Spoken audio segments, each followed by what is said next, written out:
Assalamualaikum warahmatullahi wabarakatuh. Liridwa'illahi ta'ala wa bisyafaati rasulillah al-fatihah. A'udzu billahi minasyaitonir rajim. Bismillahirrahmanirrahim. Alhamdulillahi rabbil alamin. Arrahmanir rahim. Maliki yaumiddin. Iyyaka na'budu wa iyyaka nasta'in. Ihdinas siratal mustaqim.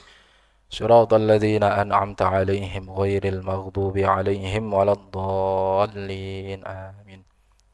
Bismillah, alhamdulillah, wassalatu wassalamu ala rasulillah Sayyidina Muhammad ibni Abdillah wa alihi wa sahbihi wa mawalah. La hawla wa la quwata illa billah, amma ba'd.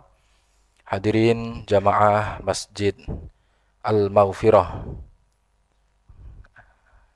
yang mudah-mudahan senantiasa mendapatkan limpahan keberkahan dari Allah Subhanahu wa taala. Alhamdulillah, pada kesempatan yang baik ini, di tempat yang mulia ini, kita lanjuti kajian kita, yang mana seharusnya jadwalnya adalah Guru Kiai Haji Muhammad Lutfi Zawawi. Karena beliau sedang menunaikan ibadah haji, maka izinkan saya untuk mengisi kekosongan tersebut. Baik, jamaah Masjid Al-Maghfirah yang dimuliakan oleh Allah Subhanahu wa taala, hari ini masih masuk dalam tanggal bulan Tasyrik, hari Tasyrik ya. Hari Tasyrik 11, 12, 13 Zulhijjah. Artinya hari ini masih ada kesempatan untuk yang mungkin belum sempat berkurban. Ya, pada hari ini hari terakhir. Kapan selesai Tasyrik? Nanti waktu masuk maghrib itu sudah habis hari tasriknya. Jadi yang kemarin belum sempat atau kemarin belum ada kesempatan, ya, tiba-tiba hari ini dapat rezeki nomplok umpamanya.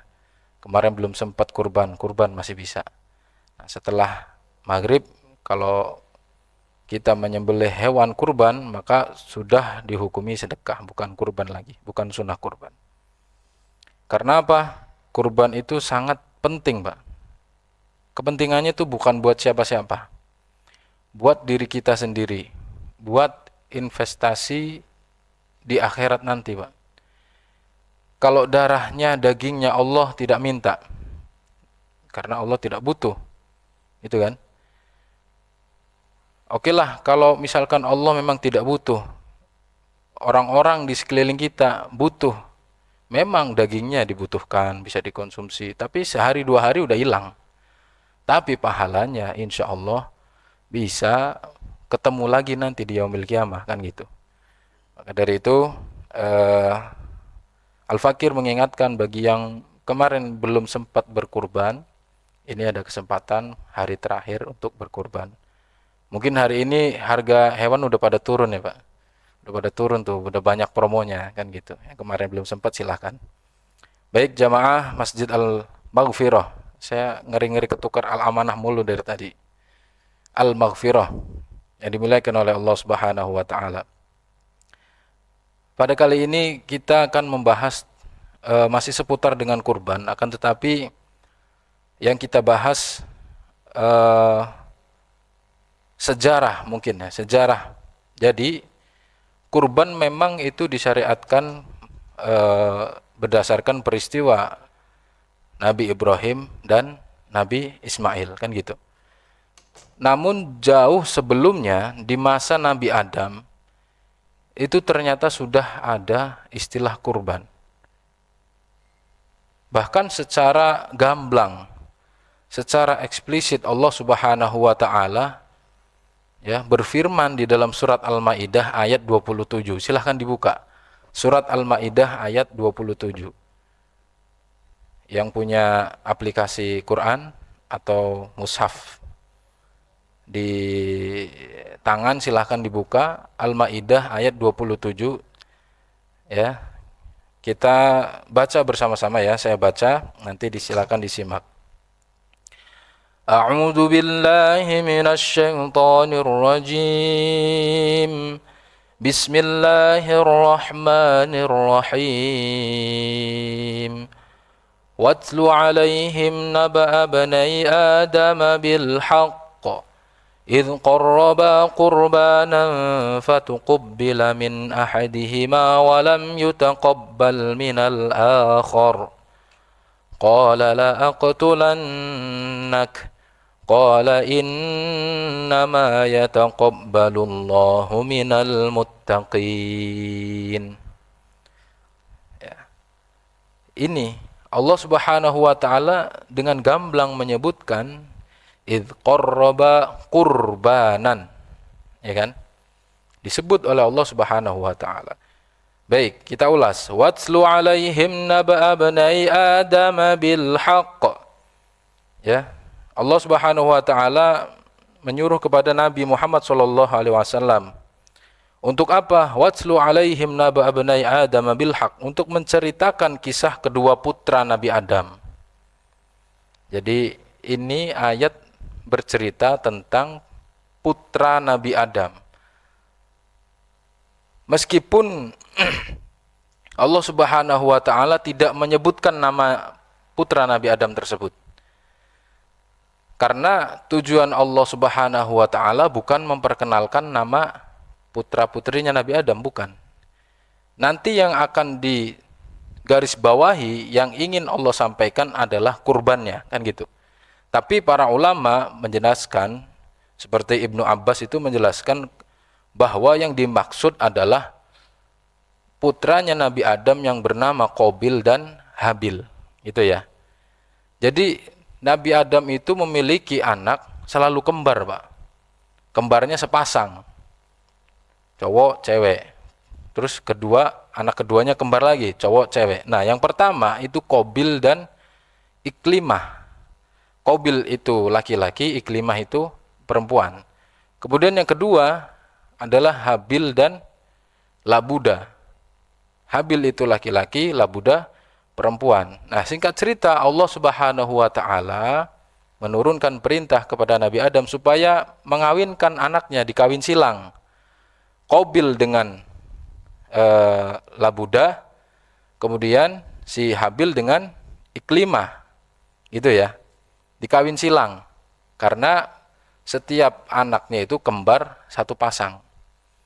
Nah, kemudian setelah perintah itu turun, ada yang tidak setuju. Siapa yang tidak setuju? Yang tidak setuju adalah Qabil. Qabil itu yang punya kembaran namanya Iklimah, itu harus dijodohkan dengan Labuda. Konon ceritanya, si Iklimah ini adalah perempuan yang lebih cantik daripada Labuda. Ya, jadi Qabil maunya sama saudaranya sendiri, saudara kembar sendiri. Nggak mau dengan Labuda. Akhirnya singkat cerita, Nabi Adam alaihissalam memerintahkan kepada kedua anaknya yang laki-laki ini, Qabil dan Habil. Oke, kalau begitu, silahkan kamu keluarkan kurban.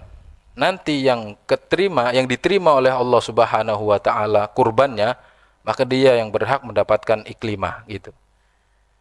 Nah, pada saat itu, nah ini tertulis dalam Al-Quran surat Al-Maidah ayat 27. Idz qarraba qurbanan fatuqubbila min ahadihima walam yutaqabbal minal akhar. Jadi yang si Qabil dan Habil disuruh kurban.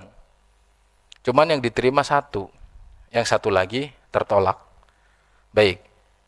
Qabil karena backgroundnya adalah petani sayuran, maka dia kurban dengan sayurannya. Dan si Habil, dia adalah peternak, maka dia kurban dengan dombanya. Nah, setelah itu Qabil berkorban dengan sayuran, akan tetapi sayuran yang grade-nya itu kurang bagus lah. Harusnya kan buat kurban, apalagi demi mendapatkan apa yang diinginkan gitu kan. Harusnya yang bagus, Pak. Maka di situ kurbannya si Qabil ini tidak diterima karena menyuguhkan sayuran yang grade-nya mungkin grade B lah, bisa dibilang grade B gitu ya. Nah, yang diterima kurbannya siapa? Kurbannya si Habil, karena si Habil ini mempersiapkan hewan kurbannya. Dombanya sangat spek A1 lah mungkin begitu. Singkat cerita, Nabiullah Adam alaihissalam memerintahkan dua anaknya, silahkan taruh di atas bukit kurbannya si Qabil dan kurbannya Habil. Kemudian nanti yang akan disamber oleh api itulah yang diterima, katanya begitu. Nah, karena memang kurbannya si Habil ini adalah penuh dengan keikhlasan, penuh dengan ketakwaan bahwa itu adalah perintah Allah, ya, maka itu dipersiapkan dengan baik.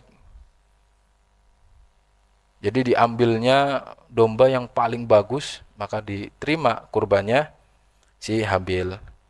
Dan bagaimana kurbannya Qabil? Kurbannya Qabil ditolak. Tidak sampai di situ, akhirnya tetap si Qabil ini tetap tidak terima. Kemudian Qabil berkata, "Qala la aqtulannak." Masih tidak terima, kurbannya tertolak, masih tidak terima dan marah. Qala la aqtulannak. Qabil mengatakan, "Kamu akan aku bunuh." Jadi di situ pertama kali terjadi pembunuhan di muka bumi, yaitu anaknya Nabi Adam, si Qabil membunuh Habil. Karena apa? Karena kurbannya tidak diterima dan dia tidak bisa menikah dengan Iklimah. Lalu si Habil menjawab, qala innama yataqabbalullahu minal muttaqin. Nah, ini Habil dia mengatakan qala innama yataqabbalullahu minal muttaqin, bahwa yang diterima itu bukan atas dasar yang lain-lain, tapi yang diterima itu atas dasar takwa gitu. Kurang lebihnya Habil mengatakan seperti itu. Qala innama yataqabbalullahu minal muttaqin. Sesungguhnya Allah itu menerima kurbannya orang-orang yang bertakwa, kan gitu. Maka orang yang bertakwa sudah pasti dia secara sempurna untuk menyiapkan kurbannya, kan gitu. Logikanya begini, Pak. Iman dan takwa itu seperti ini. Iman itu adalah percaya, kan gitu. Iman artinya percaya. Takwa itu adalah upaya untuk menjalankan keimanan itu. Kalau kita percaya bahwa kurban itu adalah merupakan kebaikan bagi kita, bisa menghapuskan dosa kita, bisa menjadikan pahala investasi nanti di akhirat kita. Kita percaya nih, maka sebagai orang yang percaya, menjalankan kurban itu adalah bentuk takwa, kan gitu. Percaya bahwa Allah Subhanahu wa taala itu menyiapkan surga, menyiapkan neraka, kan gitu. Maka bentuk takwanya ya kita taat sama Allah. Taatnya yang bagaimana? Taat yang benar-benar taat gitu. Haqqa tuqatih gitu. Sering itu kita dengar di khotib-khotib Jumat kan. Ittaqullah haqqa tuqatih. Jadi sebenar-benarnya ketakwaan. Bukan yang setengah-setengah, bukan yang atau yang main-main gitu. Takwanya itu full. Ya, tidak main-main. Maka Habil mengatakan qala innama yataqabbalullahu minal muttaqin. Dia begitu pede, begitu bangga mengklaim dirinya, ya inilah kurbannya orang takwa. Kalau kamu ibaratnya kalau kamu ingin diterima ya udah bertakwa, kan gitu. Allah Subhanahu wa taala memilihnya orang yang bertakwa, bukan seperti kamu. Bukan yang kurbannya asal-asalan, kurang lebih begitu bahasanya. Bahasa kitanya gitu ya. Nah, dari peristiwa ini kemudian para ulama menyimpulkan ternyata kurban itu sudah ada sejak zamannya Nabi Adam alaihissalam. Bahkan dituangkan dalam surat Al-Maidah ayat 27, "Watslu 'alaihim naba'a bani Adam bil haqq id qarraba qurbanan fatuqabbala min ahadihima wa lam yutaqabbal minal akhar." Pelajaran yang dapat diambil yang pertama adalah ketika berkurban, kita mengharapkan ridha Allah Subhanahu wa taala, mengharapkan kurban kita diterima oleh Allah Subhanahu wa taala, maka kurban dengan rasa penuh ketakwaan, Pak. Ya, jangan kurban karena yang lain-lainnya. Udah, kurban mah kurban aja atas dasar Allah Subhanahu wa taala. Ini karena perintah Allah, bukan karena perintah siapa-siapa. Bukan karena ingin tersohor kurban sapi 1 ton, enggak. Saya ingin menjalankan perintah Allah. Ini bentuk takwa saya, maka saya berkorban, dah gitu aja. Karena ini sudah dikabarkan, bahkan Allah Subhanahu wa taala memerintahkan kepada Nabi Muhammad, wahai Muhammad, ceritakan ini. Ada dulu kurban 2 orang namanya Qabil dan Habil. Yang satu kurbannya diterima, yang satunya tidak diterima.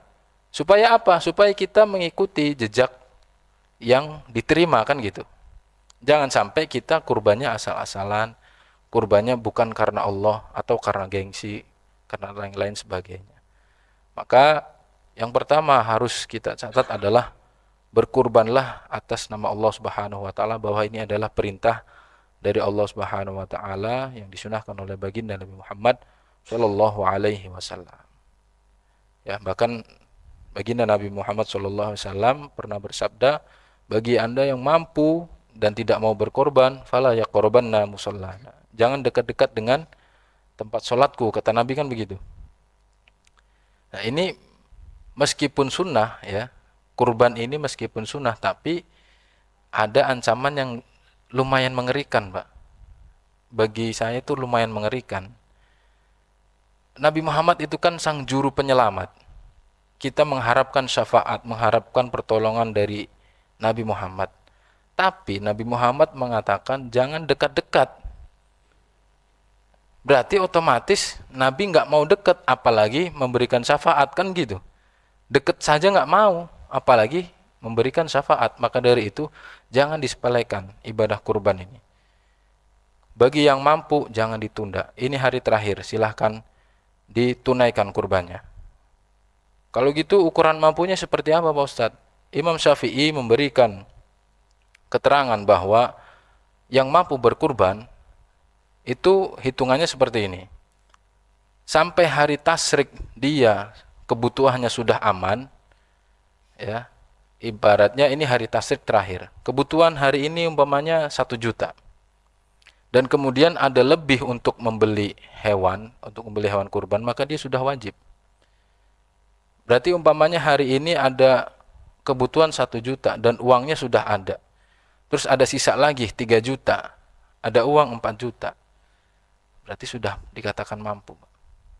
Ustadz, kan saya gajiannya tanggal 25. Oke, sekarang kalau kita spare ke tanggal 25, ya, untuk kebutuhan bulanan aman, dan masih ada sisa untuk beli hewan, maka itu sudah dikatakan mampu. Jelas ya? Sampai, ini tanggal berapa? 20 ya? Tanggal 20. Ada 5 hari lagi. Umpamanya 1 hari itu kebutuhan 1 juta. Meskipun itu nggak mungkin gitu ya. Nggak mungkin kayaknya 1 juta. Ya, ini hitungan-hitungan kasar aja. Umpamanya 1 hari 1 juta. Nah, nanti kira-kira sampai gajian ada uang lebih gitu kan, ada spare, maka keluarkan. Berarti berapa itu? Tanggal 20 ke tanggal 25, 5 hari kan? Berarti kali 1 juta, 5 juta. Taruhlah kambing 3 juta. Hari ini di ATM ada 8 juta, yang kemarin belum kurban ya. Yang kemarin belum kurban, hari ini di ATM tabungan ada 8 juta, keluarkan. Bukan buat saya, bukan buat siapa-siapa, buat diri sendiri. Ya. Niatkan sunnah kurban karena Allah Subhanahu wa taala memerintahkan fasholli li rabbika wanhar. Allah itu ingin kita membuktikan kalau kita bertakwa, kerjakan sholat dan berkurban. Selama ini mindsetnya jangan selalu tahun ini nerima daging berapa ya, tahun ini dapat kupon berapa, kapan mau maju, Pak? Ya kan? Kita hidup nggak selamanya di dunia, Pak. Kita butuh yang namanya akhirat. Maka persiapkan akhirat itu. Amal kita nggak bagus-bagus banget, Pak. Iya kan? Dosanya terus-terusan. Mudah-mudahan dengan kurban ini Allah senantiasa hapus dosa-dosa kita. Bahkan Nabi SAW mengatakan bahwa hewan kurban yang disembelih, darahnya belum ngalir ke bumi, belum ngalir ke tanah, itu dosa kita udah diampuni oleh Allah. Mudah-mudahan kita bisa menjalankan keimanan dan ketakwaan kita ini dengan sebaik-baiknya. Amin ya rabbal alamin. Al-Fatihah. A'udzu billahi minasyaitonir rajim. Bismillahirrahmanirrahim. Alhamdulillahi rabbil alamin arrahmanir rahim maliki yaumiddin. Iyyaka na'budu wa iyyaka nasta'in ihdinas siratal mustaqim. Siratal ladzina an'amta 'alaihim ghairil maghdubi 'alaihim waladdallin. Amin. Subhanakallahumma wa bihamdika asyhadu an la ilaha illa anta astaghfiruka wa atubu ilaik. Assalamualaikum warahmatullahi wabarakatuh.